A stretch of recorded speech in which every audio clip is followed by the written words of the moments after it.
Have a nice time dear students. साथियों, अंकिता बहन ने मुझे एक सवाल पूछा है कि Babur defeated Lodi, Babur was a Turk, Lodi was the emperor of India. इस सेंटेंस को सिंपल में चेंज करना है साथियों। तो उन्हें डाउट हो रहा था कि कुछ इस प्रकार से सेंटेंस बनाया जाएगा कि Babur a Turk defeated Lodhi was the emperor of India. साथियों बिल्कुल नहीं बनाएंगे, हमें इसे नाउन फ्रेज इन अपोजिशन से बनाना पड़ेगा सिंपल, क्योंकि यहां पर बाबर के ही बारे में बताया गया कि वो एक तुर्क है, बाबर के ही बारे में बताया गया कि वो तुर्क है और उसने लोधी को जो डिफीट किया है। तो लोधी को डिफीट किया, तो लोधी कौन है? द एम्परर ऑफ इंडिया साथियों। तो ये यहां पर डिफीट जो कर रहा है हम उसी का नाउन यहां पर लेकर के बनाएंगे, या इसी सेंटेंस को हम इस प्रकार से भी लिख सकते हैं। अगर आपको इसमें कंफ्यूजन हो रहा है समझने में, तो इस सेंटेंस को समझते साथियों क्या हो सकता है कि बाबर वॉज अ तुर्क, ऐसा कहेंगे बाबर वॉज अ तुर्क एंड ही डिफीटेड लोधी।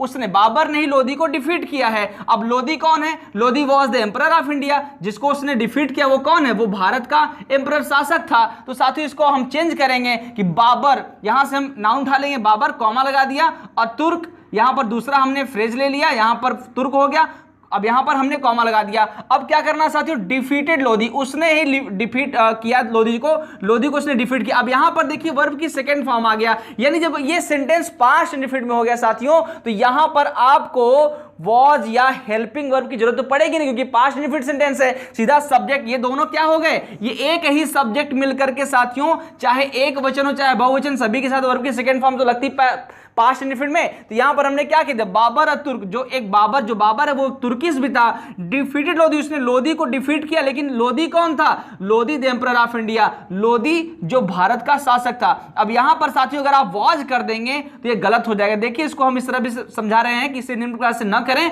कैसे? बाबर तुर्क डिफीटेड लोधी, बाबर जो तुर्किश था उसने लोधी को डिफीट किया, पराजित किया। Was the emperor of India, वो भारत का शासक था। अब यहां पर साथियों देखिए, जब आप एक बार मेन वर्ब लगा चुके हैं तो उसी मेन वर्ब के साथ आप फिर से हेल्पिंग वर्ब नहीं लगा सकते जब तक कि दूसरा सेंटेंस न शुरू हो जाए। जब एक ही सेंटेंस होगा साथियों, तो एक ही सेंटेंस में पहले हेल्पिंग वर्ब आएगा, उसके बाद मेन वर्ब आएगा। लेकिन यहां पर जब आपने पहले मेन वर्ब कर लिया साथियों, तो इसी डिफीटेड लोधी, ये तो एक ही सेंटेंस हो गया ना, बाबर तुर्क जो लोधी को डिफीट किया, तो एक ही सेंटेंस हो गया, ये तो ऑब्जेक्ट हो गया उसका। अब ऑब्जेक्ट के साथ आप हेल्पिंग वर्ब लगाएंगे, ये कहां का नियम है भाई? ये तो नियम ही नहीं है। तो इस प्रकार से बिल्कुल साथियों आप न करने का प्रयास करें। यहां पर वॉज का प्रयोग बिल्कुल नहीं होगा। ये सेंटेंस जो Babur defeated Lodi, Babur was a Turk, Lodi was the emperor of India, इस सेंटेंस का जो हम सिंपल बनाएंगे वो नाउन या फ्रेज इन अपोजिशंस बनाएंगे, और कुछ इस प्रकार से बनाएंगे कि Babur a Turk defeated Lodhi the emperor of India. Babur जो एक तुर्किश था उसने लोधी को पराजित किया। लोधी कौन था? The emperor of India, Bharat का